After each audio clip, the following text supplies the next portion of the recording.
પાલીતાણામાં કમોસમી વરસાદથી ખેડૂતોની કફોડી હાલત, સહાય અને વળતરની માંગ સાથે ડેપ્યુટી કલેક્ટરને આવેદન પાઠવ્યું। ગુજરાતમાં કેટલાક દિવસથી અણધાર્યા કમોસમી વરસાદને પગલે ખેડૂતોની હાલત કફોડી બની છે। સૌરાષ્ટ્રના પાલીતાણા પંથકમાં પણ ભારે વરસાદથી ઊભા પાકને મોટા પાયે નુકસાન થતા ખેડૂતોમાં રોષ ભભૂક્યો છે।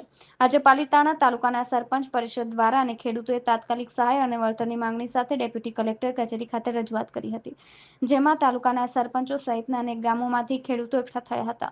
તેમણે ડેપ્યુટી કલેક્ટર કચેરી સાથે ઉપસ્થિત રહી કમોસમી વરસાદના કારણે થયેલી પાક નુકસાન અંગેની વિગતવાર રજૂઆત કરી અને આવેદનપત્ર પાઠવ્યું હતું। કપાસ અને મગફળીના પાકને સૌથી વધુ નુકસાન ખેડૂતોએ જણાવ્યું હતું અને તાત્કાલિક સર્વે અને સહાયની માંગણી કરી હતી। યુવરાજસિંહ ગામ દેદડા, એક ખેડૂત પુત્ર। આજરોજ અમે સરપંચ યુનિયન સાથે તમામ ખેડૂતો અહીંયા ઉપસ્થિત થયા છીએ, કારણ કે છેલ્લા 10 દિવસથી કમોસમી વરસાદ વરસી રહ્યો છે અને તમામ 100% પાક નિષ્ફળ ગયો છે। જેમ કપાસ, મગફળી બધા પાકો, અત્યારે ચારોનું પણ જે પશુઓનું હતું એ પણ નિષ્ફળ ગયું છે। તો સરકારશ્રીને અમે અહીંયા આવેદન આપવા આવ્યા છીએ કે જે પાક નિષ્ફળ ગયો છે એમાં અમને સહાય આપો, અમારે રાહત જોતી નથી। જે સર્વેનું કામ છે એ બંધ કરો। તમને જો સેટેલાઇટથી અમારી મગફળી દેખાતી હોય ટેકાના ભાવે ખરીદી કરવાના ટાઈમે, તો અત્યારે અમારો પાક નિષ્ફળ થઈ ગયો હોય, તમારા સેટેલાઇટથી દેખાતો હોય તો જોઈ લેવા વિનંતી છે।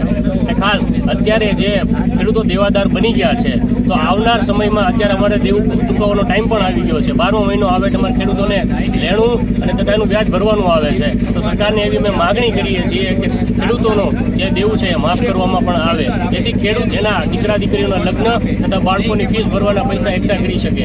જય હિન્દ, જય ભારત, જય જવાન, જય કિસાન। આજરોજ પાલીતાણા તાલુકાના સરપંચ યુનિયન એકઠા થયા અને તમામ સરપંચોની માંગ એવી છે કે તમામ જગ્યાએ સર્વે થાય છે પણ સર્વે વ્યવસ્થિત થતું નથી। તો સરકારશ્રીને એવું કહેવાનું કે વ્યવસ્થિત કામગીરી થાય અને આમાં પૂરેપૂરું ધ્યાન આપે એવી તમામ સરપંચોની માંગ છે। અને તમામ ગામના સરપંચ 78 ગામના સરપંચો આજે અહીંયા હાજર છે અને તમામ ગામના ખેડૂતો પણ અહીંયા હાજર છે। તો તમામની માંગ એવી છે કે સર્વનું કામ એક જ સરખું થાય અને સર્વને બધા ભાઈઓને સારો લાભ મળે એવી તમામ સરપંચોની માંગ છે।